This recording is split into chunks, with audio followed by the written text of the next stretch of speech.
This is an iHeart podcast. Guaranteed human.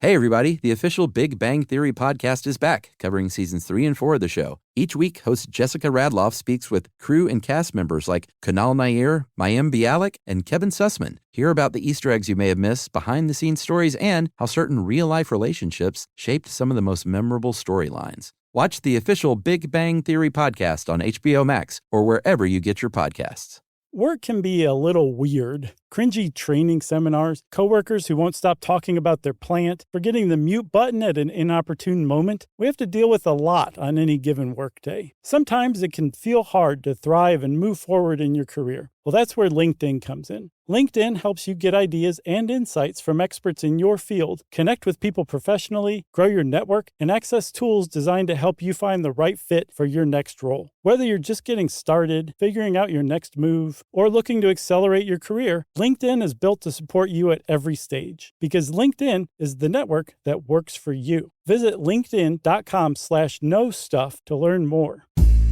Hey, everyone. Josh and Chuck here to remind you that our last 3 shows of the year, and boy, this is a good show this year, are taking place very soon and tickets are still available. Yeah, so get in the saddle and come out and see us, partners in Orlando, Atlanta, and Nashville. Just go to stuffyoushouldknow.com and click on the tour link, and you can get all your tickets right there. Welcome to Stuff You Should Know, a production of iHeartRadio.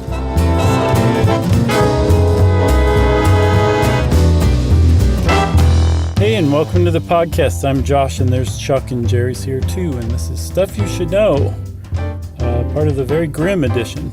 That's right. Our all-star writer, Livia, helped us with this, so you know it's going to be great. Mm-hmm. Just trying to butter Livia up so she knows how much we appreciate her. Sure. This topic, though, is, like, she did a good job with it, but it's one of those things where people are all morbidly fascinated with it, right? It's just kind of one of those things where you might talk about it at a party or something like that. What would be your last meal kind of thing? Yeah. But when you dig into it, you're like, man, this is a dark topic. Yeah. Because at the end of the day, what you're talking about is ultimately a ritual that surrounds the execution of a human life. Yeah. And when you really start to dig into it and look at it seriously and look at like last meals that people actually had or why we give people last meals, that kind of stuff, it's grim. I mean, there's no other word to describe it. It's a grim topic. So it is. Buckle up. And it's easy to, while you're sort of researching all this about the food, to forget what happens just after the food. I thought you were going to say get hungry. No. But I found myself over and over being like, oh, right. And then there was a firing squad, or then they were hanged, or then they were put in the electric chair. How many times did you forget? 2 more times. I forgot 6 times, 5 times. Wow. No, it's just, it was sort of a constant reminder. So yeah. This one won't be, as full of laughs as usual, probably. Every time we say that, it turns out to be a laugh riot. Can we go back in time? Yeah, I was going to say we probably should get historical because people have been eating last meals for a very long time. Apparently, the Code of Hammurabi was the first to describe not last meals, but capital punishment, execution by the state, right? Yeah. It's not, they didn't say, and also, by the way, they can have some unleavened bread or something as a last meal. Mm-hmm.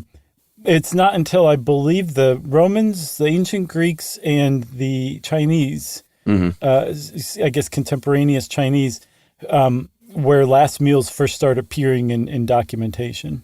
Yeah. There are other examples that weren't necessarily like you're going to be executed for a crime, like Roman gladiators supposedly feasted pretty well because they might die. Mm-hmm. Aztecs would give the people who were going to be ritually sacrificed a big feast because they knew what was coming next. And a woman named Linda Ross Meyer, who she's going to come up quite a bit because she's done a lot of studying on this stuff, had a paper in 2008 where she said, I think a lot of this is based on the Last Supper of Christ. And you'll see that kind of throughout, whether it's 17th century England or 21st century America, where someone may just request the Eucharist as their last meal. Yeah, and not only that being the last meal, apparently the more religious a group is, the more likely they are to ritualize executions. Which is surprising, I guess, but maybe not. Not really. If you think about like the state executing somebody and you take it to like an Orwellian level, that's just so dispersonal and dispatching. It just gets to the point. It's an execution. Done. Next, Yeah.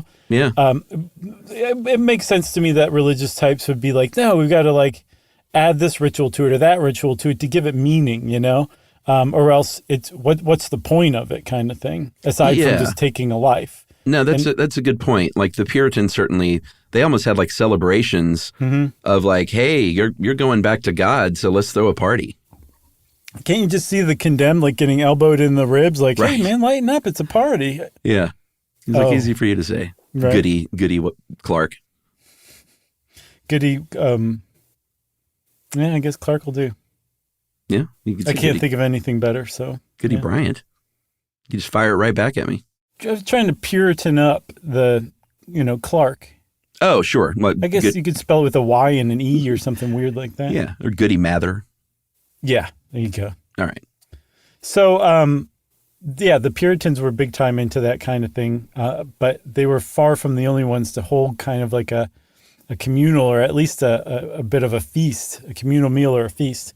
I guess Germany was really big on ritualizing it as well.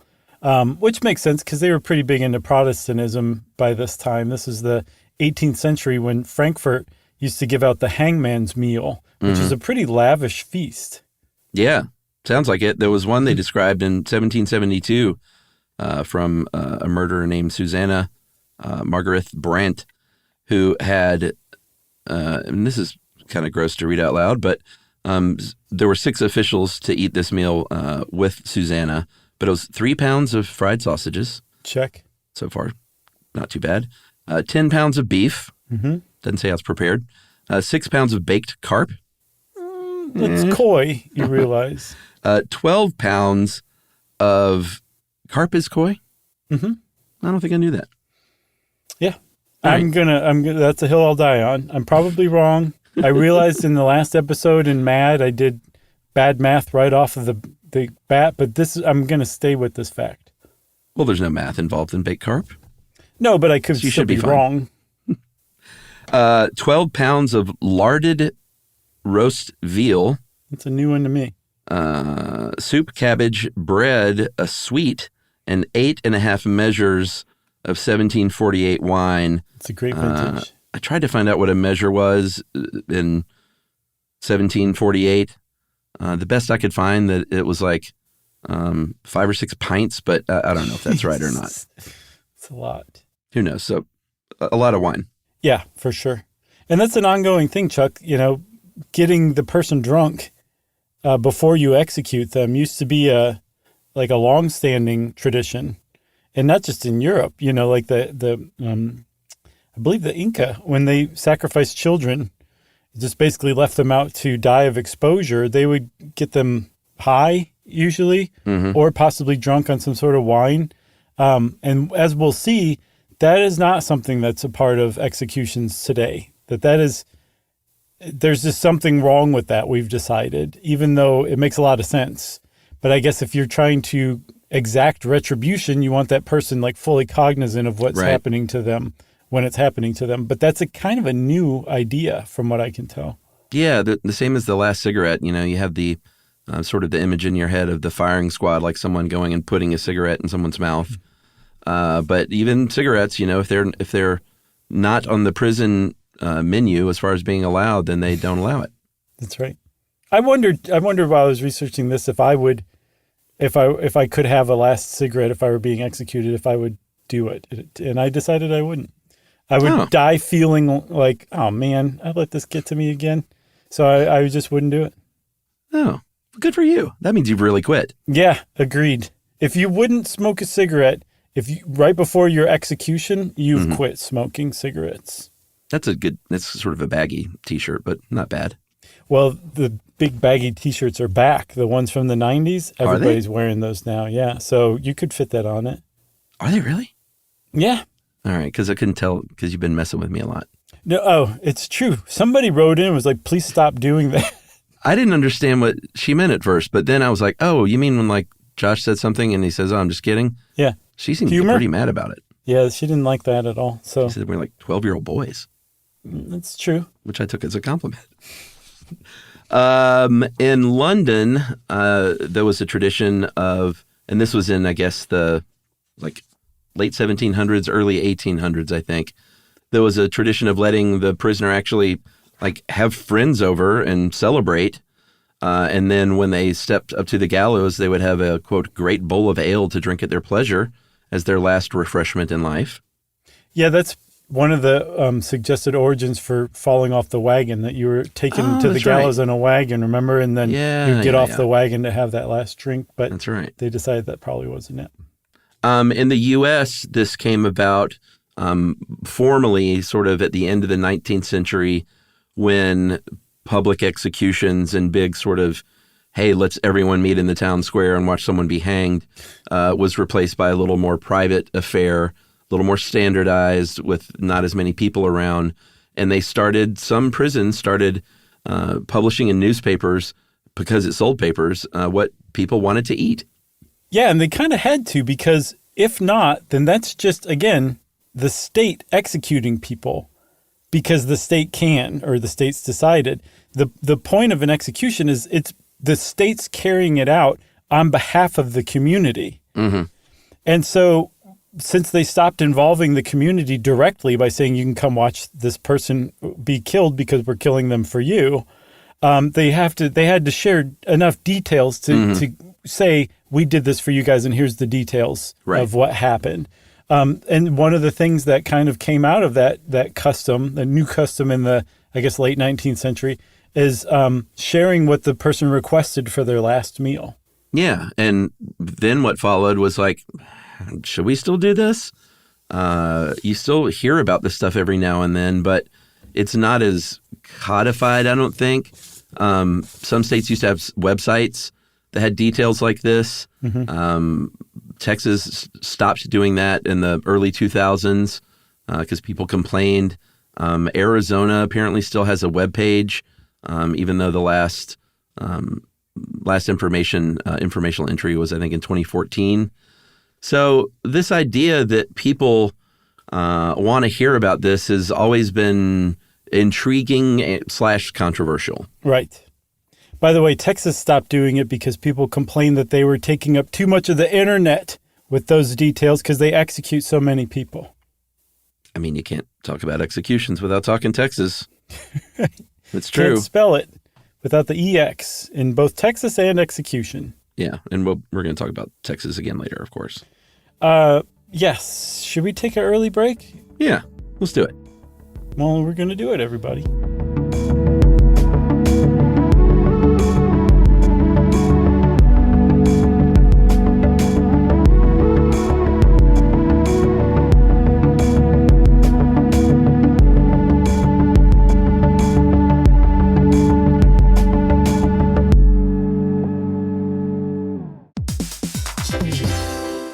Hey everybody, here's a fact for you. In the United States, there is a break-in every 26 seconds, and that means that somewhere right now, an intruder is getting closer. And the problem with most security systems is that they only alert you after the break-in has started, and that's too late. Well, that's what makes SimpliSafe different. They use alerts. SimpliSafe's U.S.-based live agents, they identify threats on your property and help deter them before they actually break in. So the intruder never gets into your house. The crime is stopped before it even starts. That's right. And another great thing about SimpliSafe is they have no long-term contracts. They give you peace of mind and great value with their monitoring deterrence plans because they just start at about $1 a day. Yeah, SimpliSafe sent us a setup years back, and I still use mine every day. Yeah, and apparently setup, you can do it by yourself in under 30 minutes, so it's a really good value and it doesn't take long. So if you want to experience the SimpliSafe peace of mind, you can take advantage of the SimpliSafe discount offered to Stuff You Should Know listeners. Right now, you can get 50% off your new system by visiting simplisafe.com/stuff. That's half off at simplisafe.com/stuff. There's no safe like SimpliSafe.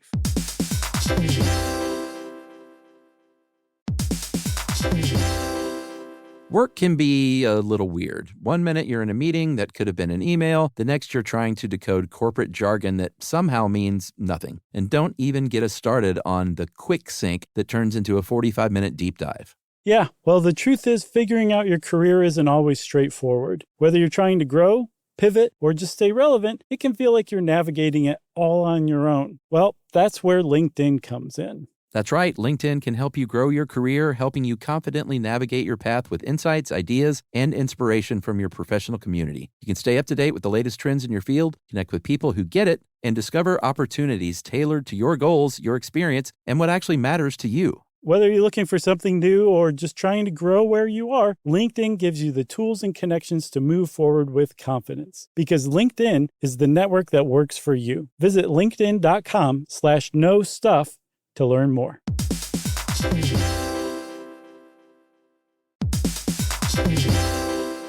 Hey everybody, we're here to talk to you about Wayfair, who believes that spaces should be functional, they should be comfortable, they should be well designed, and they can be well designed by you with their help. Your updated space should feel more comfortable, inviting, and practical for everyday use. And we're talking about outdoor seating. We're talking about grills. We're talking about major appliances. If you need storage solutions, Wayfair can help you out. Patio lighting, rugs, decor. It is your one-stop shop for home. Yeah, I mean, it's getting nice out, so it's time to think about living outdoors for the next few months. And Wayfair knows that outdoor furniture, it's heavy, it's intimidating to assemble. So Wayfair has stepped in and said, we're going to handle the hard part so you don't have to. That's right. You can shop Wayfair Verified, your shortcut to the good stuff. And that means their team of product specialists are going to vet everything by hand using a 10-point inspection, testing things like, quality materials, functionality, and features, and even how long it takes to build that piece of furniture. And the overall experience save time, reduce hassle, and improved convenience. Patio season is here, and these deals won't last. So head to wayfair.com right now to get your outdoor space ready for way less. That's WAYFAIR.com. Wayfair, every style, every home.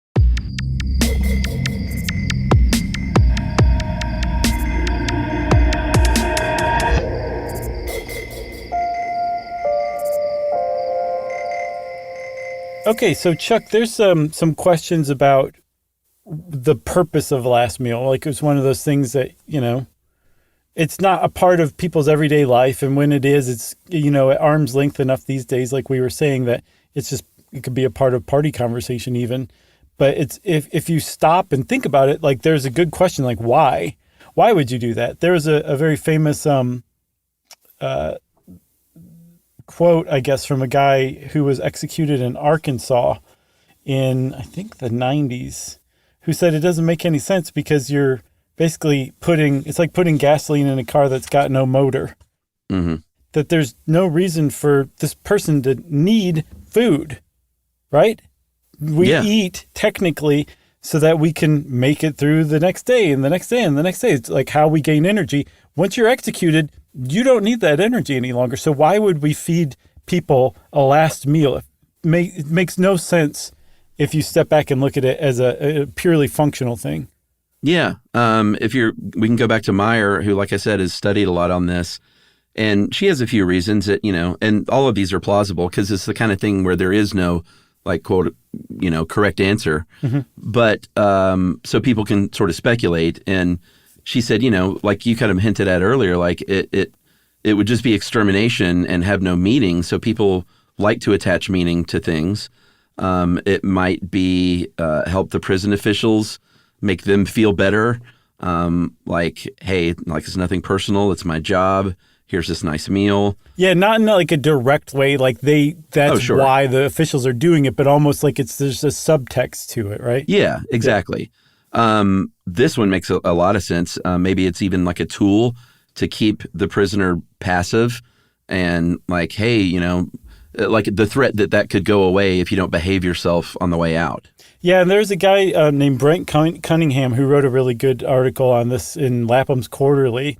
And he kind of concluded something that dovetails with what Meyer was saying, that we're showing that the person has humanity. So right. It's adding meaning to the whole process. But his was kind of a darker take on it, that we're adding meaning to the process because we have stripped the person of their humanity so thoroughly while they were in prison. They were a number. They were like kept in a cage. They were not allowed to do stuff without permission. By allowing them a last meal, we're re-bestowing humanity back on them. So we see them as a person again, so we can then kill them to get the maximum retribution out of killing them. Right. Does that make sense? Like we're humanizing them so we can get the most satisfaction out of their death. Because if they're not humanized, then there's no free will. There's no, we're just killing like a machine or something like that. So there's not as much closure, I guess, if we didn't give them a last meal. That was his take, and that really resonated with me. Totally. Like, enjoy that steak, buddy, because, you're getting what's coming to you, that kind of attitude. Yeah, hopefully they don't say things like that to people while they're eating that last steak, but it's socially speaking, yeah. Yeah, I was talking about like the person at home, not necessarily the server of the steak. I know you were, but I could not let that one pass and not jump on it. Refusing a last meal is something that happens all the time and always has as an act of protest.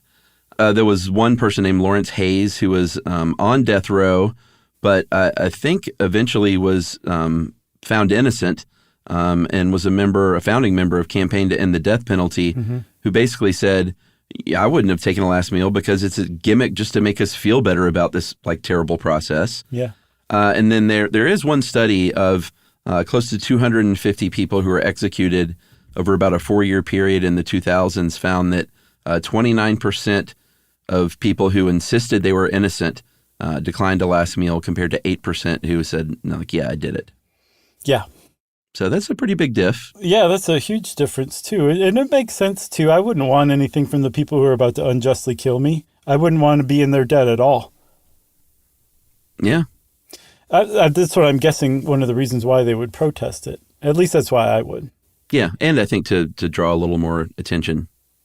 Plus, I would also kind of manipulate them into offering me a cigarette so I could be like, no, I don't want it. You can keep your stupid cigarette. Yeah, and then say, and I used to love smoking. Right, but you guys ruined it for me. There are a few legal scholars, a guy named Andrew Davies, Sabrina Atkins, and Sarah Gerwig Moore, who about 13 years ago in 2010 looked at sort of the rules on the books in the 35 states who are still punishing capitally in 2010. Two of them hadn't executed anyone, even they were still allowed to, in decades, and they didn't have protocols. Of the remaining 33, 15 had no specific rules of that last meal. Some had suggestions. 5 states had spending limits. Yeah. From $50 in Cali all the way to $15 in Oklahoma. Georgia had some specifics like, hey, if they want a lobster, we're going to go down and get it at Publix. We're not going to fly it down from Maine or something like that. Sure. And then I think a few states, 3 of them would deny the meal altogether and said, you're going to, like, you'll get a last meal, but it's going to be whatever's on the prison menu, like nothing special for you. I know. Wouldn't you just be like, man, cabbage? Really? Right. It had to be cabbage night tonight. Yeah. That just seems, like that to me is worse than denying a last meal altogether for some reason. It's just, I don't know. I can't quite put my finger on it, but just being like, nope, you get what everybody else gets for your last meal. I just feel like it's worse than saying, no, you can't have one at all for somehow. Yeah. And it's not, you sort of get the idea from movies that they wipe their mouth from the lobster and then get up and walk down the hall toward the execution chamber. Right. And that's not happening, basically. It's usually the day before, because I imagine executing someone on a big, some of these meals, as we'll see, are humongous. It's probably not a good idea for a lot of reasons. Yeah, it can actually interfere with the effects of the drugs that they use to execute people now, Yeah. And again, remember we said that the more religious a group is, or a state or something like that, the more likely they are to ritualize executions. And apparently that study also found that the more fundamentalist Christian the state population was, the as well as the least amount spent per prison inmate overall. And the ones with the largest prison populations, where those three dovetailed, they typically were the most generous with the last meals. Yeah, really interesting. Mm-hmm. But Meyer had a word for that. She called it retributive ritualism. And you're not supposed to say it like Porky Pig. You just say retributive ritualism. That's funny. See, I knew there would be a joke or two in here. That's in good taste. Sure. Texas, which we said we would get back to, they changed things in 2011. Before this they were one of the states that were like, you just get the regular prison food, whatever that is. But what really changed was when a man named Lawrence Russell Brewer, it's always three names, requested, and I'm going to read all of these because this is sort of indicative of how ridiculous these meals can get. 2 chicken fried steaks, triple cheeseburger, an omelet with ground beef, tomatoes, onions, bell peppers, and jalapenos. Okay.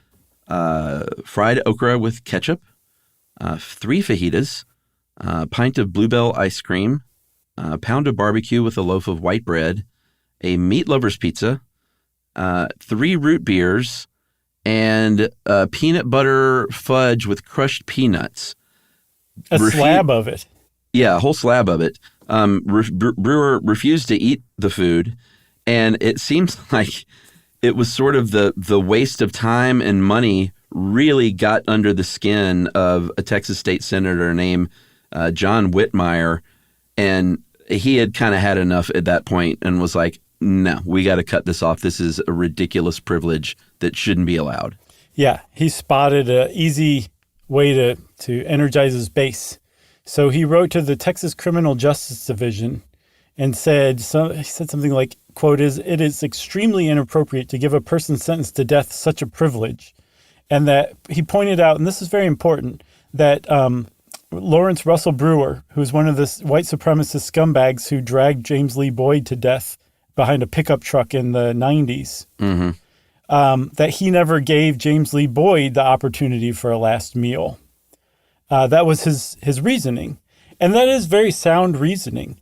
But what John Whitmer, the state senator from Texas, is missing is that one of the points of a last meal is for the state to show that its murder, its execution of this person is different from the crime that the person's being executed for.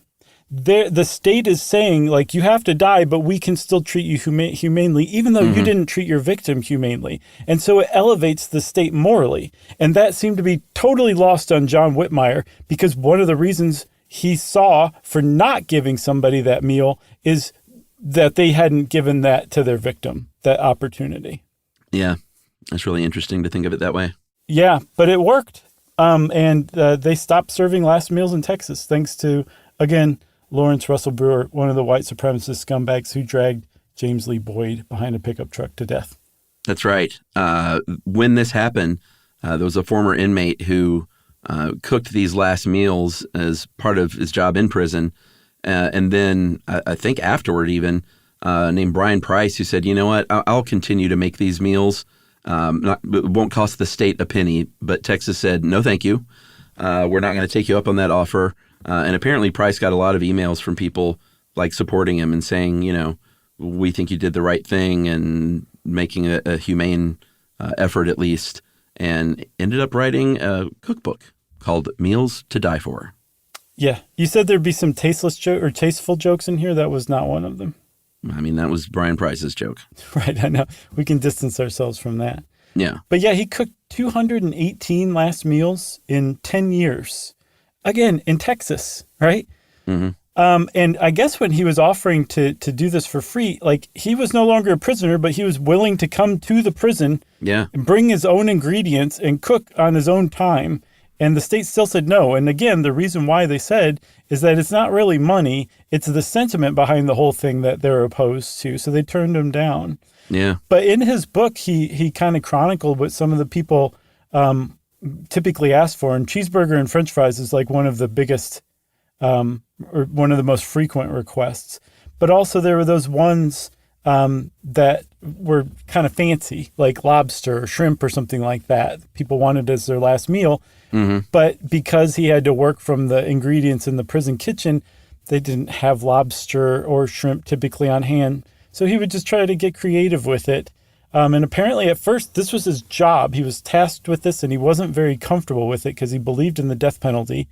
And I think he felt a bit like a scumbag cooking for a scumbag who was about to die. And then he had a conversation with a guy whose job it was to clean up the execution room after executions.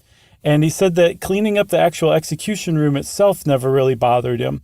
What bothered him was cleaning up like the tear stains and the lipstick stains off of the window to the execution room that the family members left behind, that really stuck with him.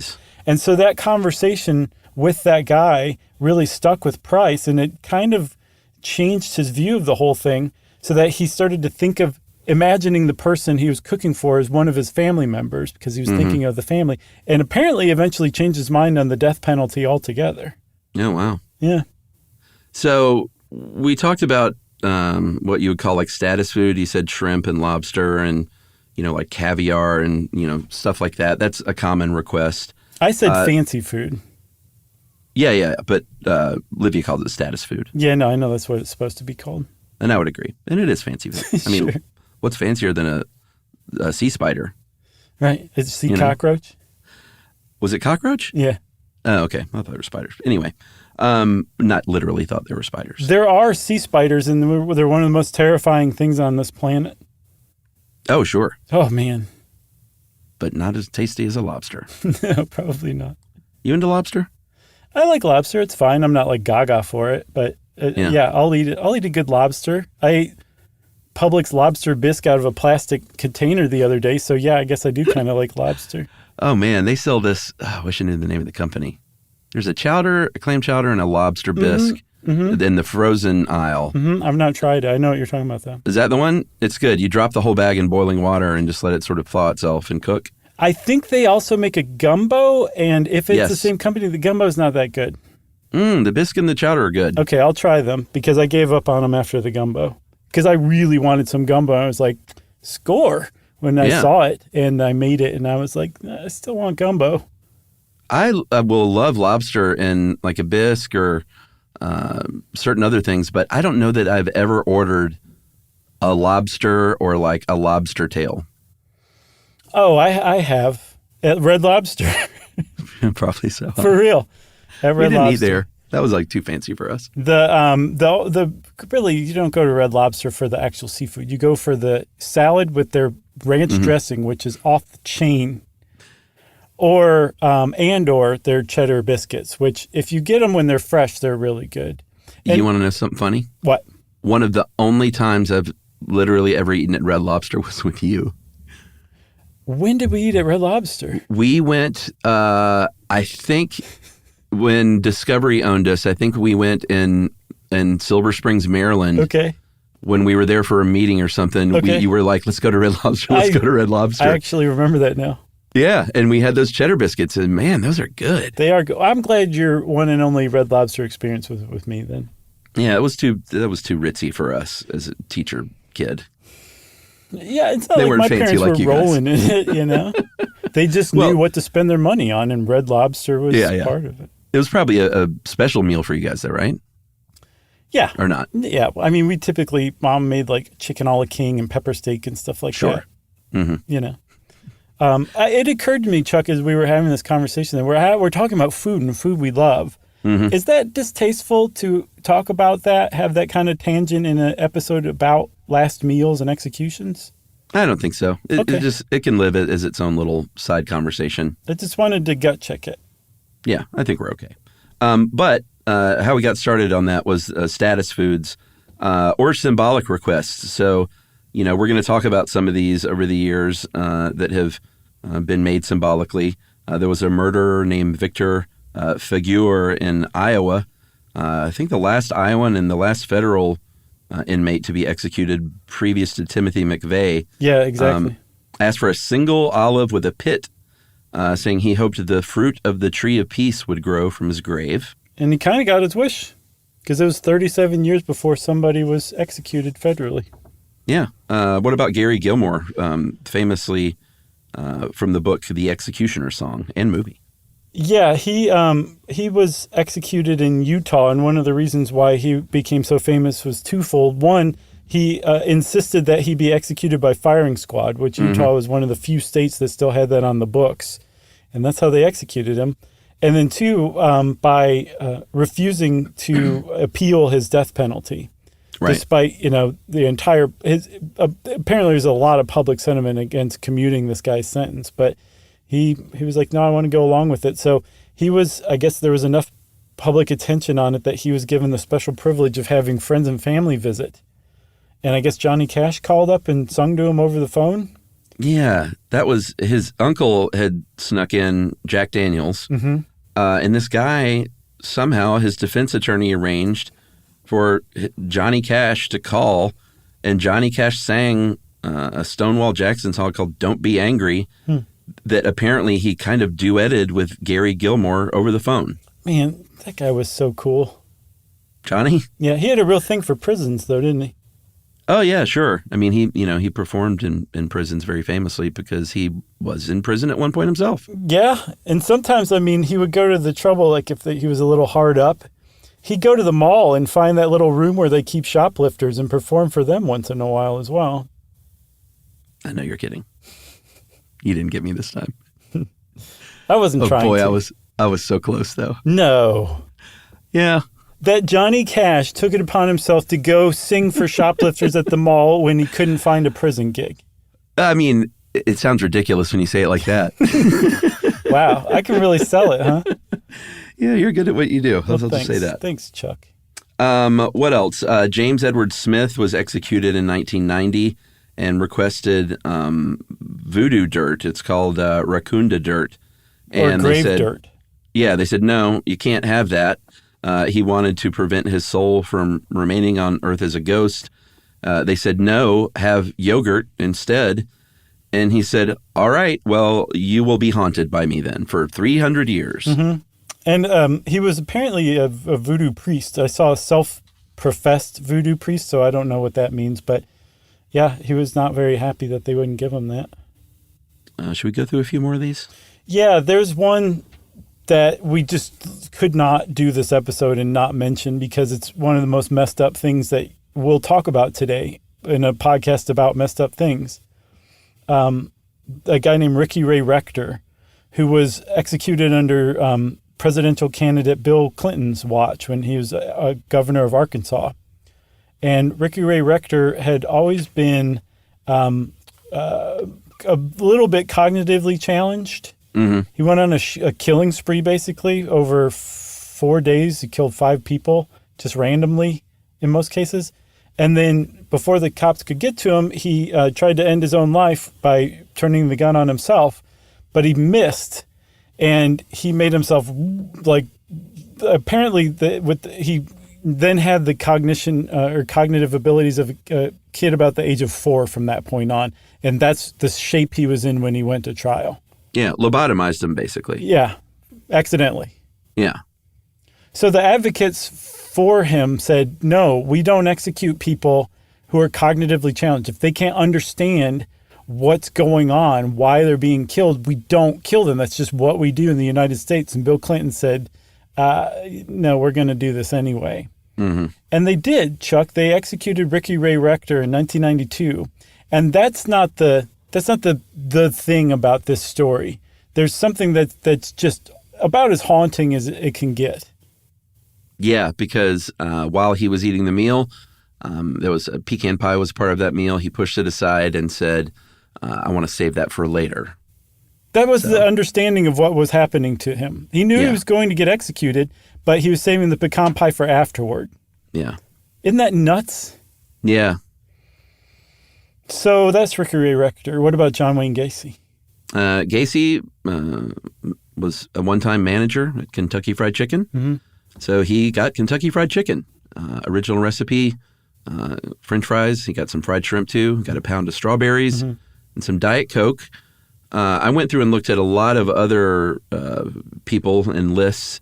And one thing I found weirdly, and of course I'm sure you could find it if you really, really searched, but I saw a lot of Burger King and Pizza Hut, but I didn't see one McDonald's. Oh, weird. Yeah, and I don't know if it was just the 20 or 30 that, I kind of scanned through on the internet, but a lot of Pizza Hut pizzas and Burger King cheeseburgers. Probably because most prisons have a McDonald's in them and we just on the outside don't know it. Oh. You know how like a hospital have like a Chick-fil-A? Right. So there's one more I think we should talk about before we move on, if you don't mind. Sure. Philip Ray Workman. Okay. Did you hear his case or see his case? Yeah, this is the vegetarian. Mm-hmm. Yeah. For his last meal, he wanted a vegetarian pizza be delivered to any homeless person nearby the prison. Mm-hmm. And the warden and the prison officials said, no, we don't contribute to charity, so no, we're not going to do that. And Philip Ray Workman said, well, I'm not going to eat anything then. But It was Tennessee, right? Yeah. And so his story got out. Apparently, between the time he requested and was denied and the time he was executed, it made it into the media what he'd done and what the response had been. And apparently around the country, people on the day of his execution ordered vegetarian pizzas and had them sent to homeless shelters all around Tennessee. Yeah. It was pretty neat. Yeah, I agree. Should we take our second break? Sure. All right, let's take another break and we're going to wrap it all up after this.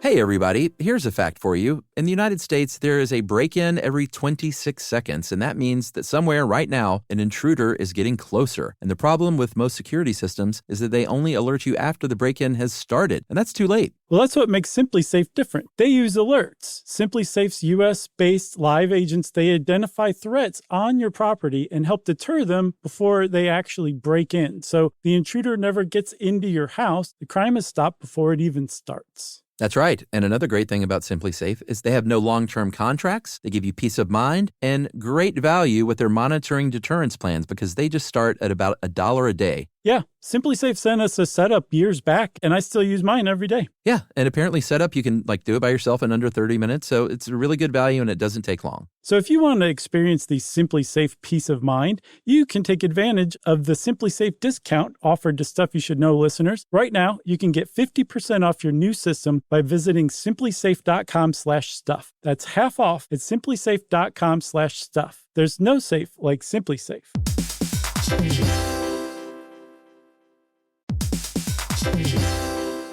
Work can be a little weird. One minute you're in a meeting that could have been an email. The next you're trying to decode corporate jargon that somehow means nothing. And don't even get us started on the quick sync that turns into a 45-minute deep dive. Yeah, well, the truth is figuring out your career isn't always straightforward. Whether you're trying to grow, pivot, or just stay relevant, it can feel like you're navigating it all on your own. Well, that's where LinkedIn comes in. That's right. LinkedIn can help you grow your career, helping you confidently navigate your path with insights, ideas, and inspiration from your professional community. You can stay up to date with the latest trends in your field, connect with people who get it, and discover opportunities tailored to your goals, your experience, and what actually matters to you. Whether you're looking for something new or just trying to grow where you are, LinkedIn gives you the tools and connections to move forward with confidence. Because LinkedIn is the network that works for you. Visit linkedin.com/knowstuff to learn more.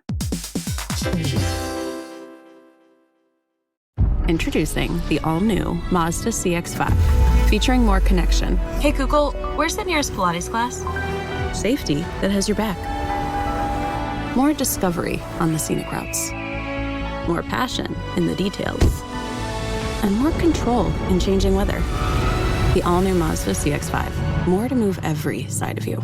See it in 5 films at MazdaUSA.com/5sides. Google is a trademark of Google LLC. Sequences shortened and simulated.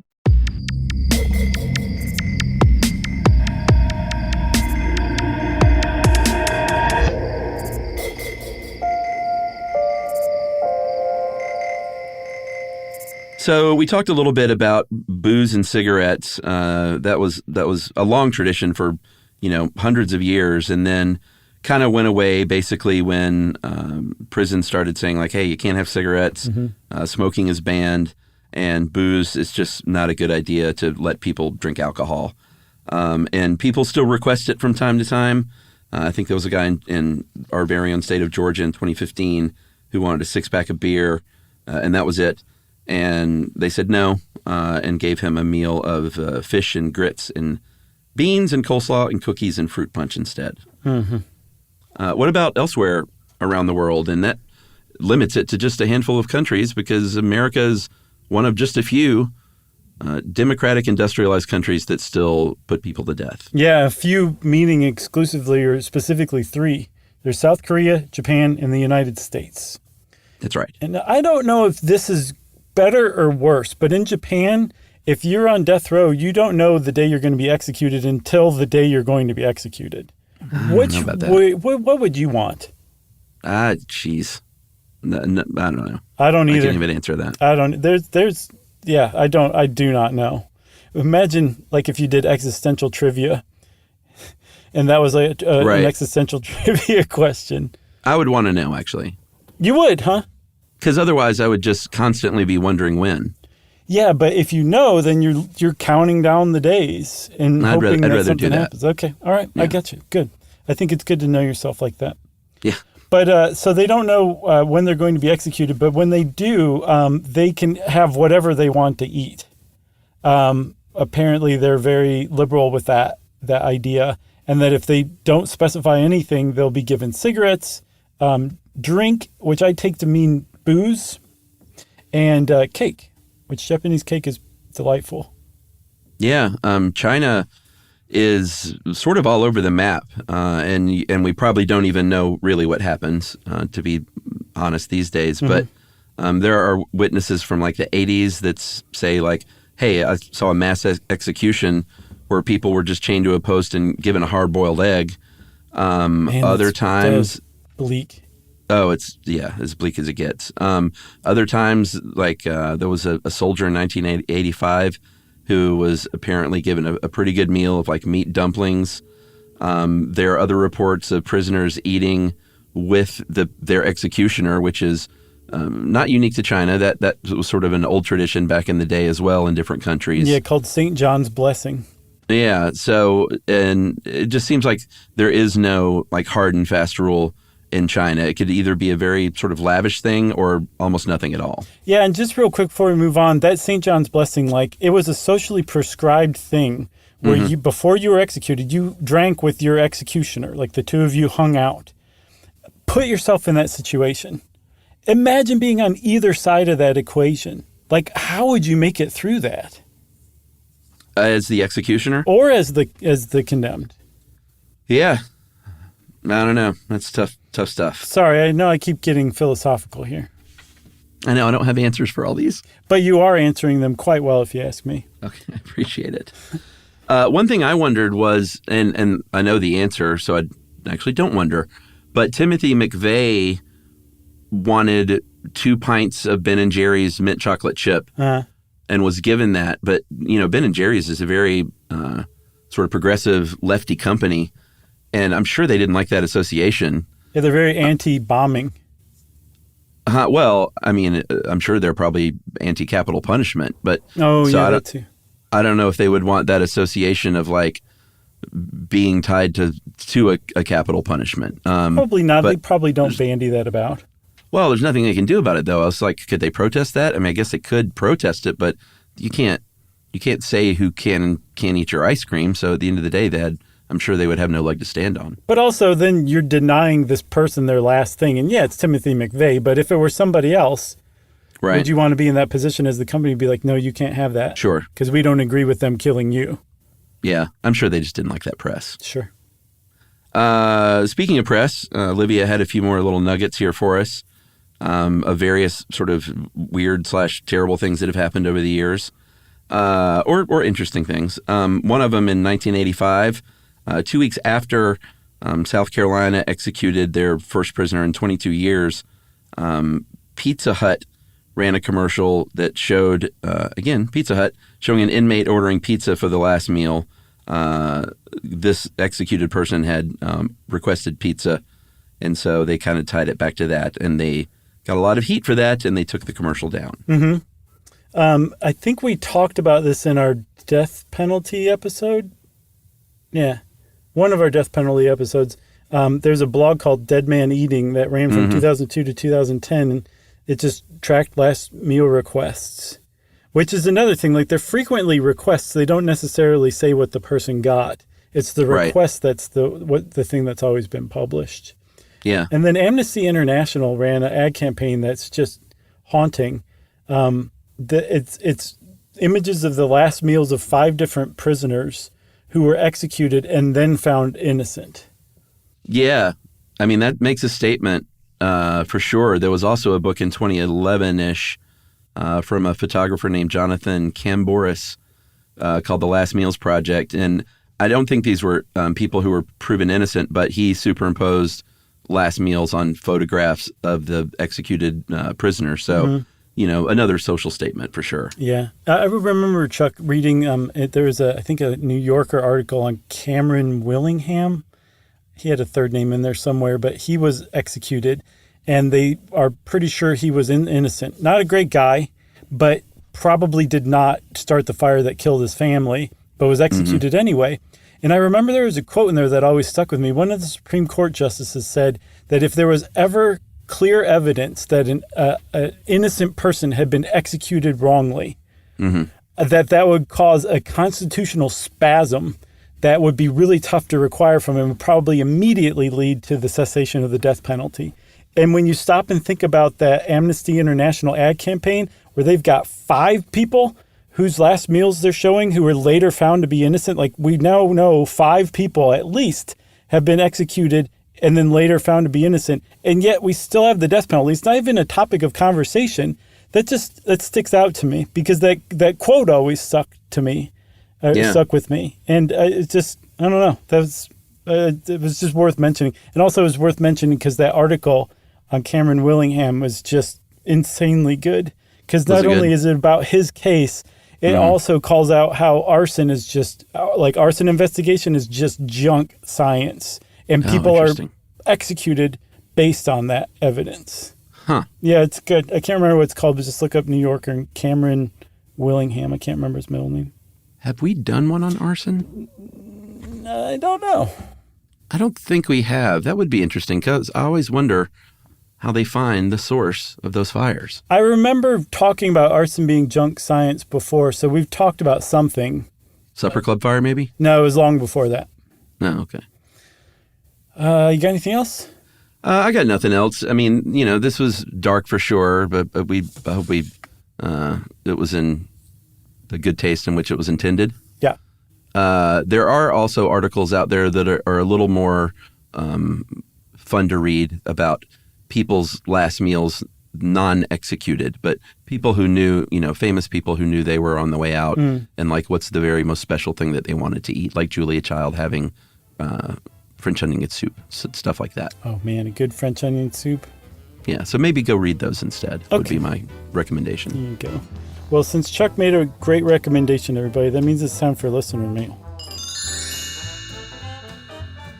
I'm going to call this Cussing Dentist because, I talked about my doctor cursing and how much I enjoyed that. And so this guy wrote in. He said, hey, guys, I want to tell you about my cussing dentist. The first time I went to this guy's practice, I hadn't been in years. And the hygienist brings me in for x-rays and a cleaning, and eventually she tells me she's going to go grab the dentist because I had cavities. I'm in the dental chair, the light's on my face. I hear footsteps behind me, and an upside-down masked, disembodied head slowly comes into my field of vision. He glances up to my x-rays and looks back down. No introductions, no anything, and just says, open up. So I open my mouth. He starts poking around with a little mirror tool. I'm panicking about that. What did he see in those x-rays? Is something wrong? My anxiety is growing, and he's taking a long look around my mouth. Finally, he says, yeah, we're going to have to pull all of these effing things out. Yes. There was a comedic beat, and then he pulled his mask down, revealing a sly, goofy grin. I laughed so hard I nearly choked. And then he finally introduced himself as the dentist. I'm not sure how he picked up on my, hey, it's okay to swear around me vibe so quickly, or if that's just how he greets all of his 30-something male patients, but it was the best first impression I ever had with any medical professional, and I've recommended him to literally everyone I know. That's my story. Thanks for the show. You guys are both true legends, and Stuff You Should Know is my all-time favorite car listen. That is Ryan in Maine, and oh man, Ryan, I wish you had permission to out this dentist, because I would go to Maine to go see this dentist. What a great sense of humor. Gonna have to pull all these effing things out. Who could it be? Is it like John C. Reilly, DMD, or the guy who played? The guy who played Jay Peterman on Seinfeld. I could see him. That'd be great. Dentist. Sure. Yeah. I love that guy. Let's go with that guy then. All right. Okay. And also, just want to give a quick update to everybody. Remember Corey's choice? Oh, no, yeah. Corey's in charge. Yeah. We influenced Spotify. Yeah. So remember, Corey wrote in and said that Milli Vanilli and what was the other one? Don't remember the initial one. I don't remember either, but they were two very disparate. Owner of a Lonely Heart. They both showed up in Spotify search together, and he said it was probably because of you guys. So let's do a test, and we tested Black Sabbath's War Pigs and Barry Manilow's Even Now. And in short order, people started writing in with screen caps of their Spotify searches, where if you search Barry Manilow, War Pigs was the second thing that came up. If you search War Pigs, Barry Manilow was between 3 and 5. And that was clearly our influence, so that's pretty awesome. Yeah. I don't know. I mean, how do we use this power? I don't know. Good? We'll figure it out. But yeah, for right. good. Agreed. We should probably do it for good. All right. Okay. Well, if you want to get in touch with us like Ryan did, you can send us an email to stuffpodcast@iheartradio.com. Stuff You Should Know is a production of iHeartRadio. For more podcasts from iHeartRadio, visit the iHeartRadio app, Apple Podcasts, or wherever you listen to your favorite shows.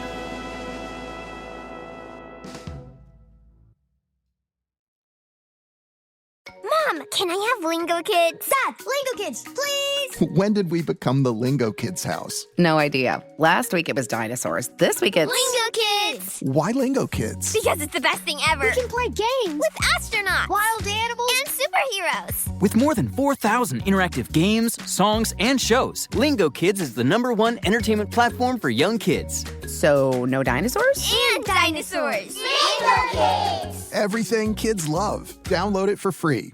You know, you could be adored by everyone and still completely ignored by your cat. Trust me, I know. But if you feed your cat Sheba, you can go from being ignored to truly adored in 12 days guaranteed or your money back. Sheba has a full menu of products, appetizers, entrees, treats, even a kitten's menu. It's so cute. So Sheba has a product for even the pickiest eater. Like Sheba Puree, it's made with bone broth, they are chef-inspired flavors, it's got a smooth and creamy texture that cats love, and contains no corn, wheat, soy, or artificial flavors. It's food that your cat's gonna love. To learn more, check out Sheba.com. That's SHEBA.com. Stuff at Sea is a 5-night, adults-only sailing trip that brings the Stuff Podcast universe to life on board. This voyage is a culture-soaked escape where pink sand paradise meets curious minds. Sailing round trip from New York City to Bermuda on October 2nd to 7th, 2026, this voyage drops you straight into the iHeart Podcast Stuff universe. On top of the adults-only experience you already love, you'll get live podcast episode recordings, behind-the-scenes sessions, themed activations, and more unmissable onboard moments. Learn more at virginvoyages.com/stuff.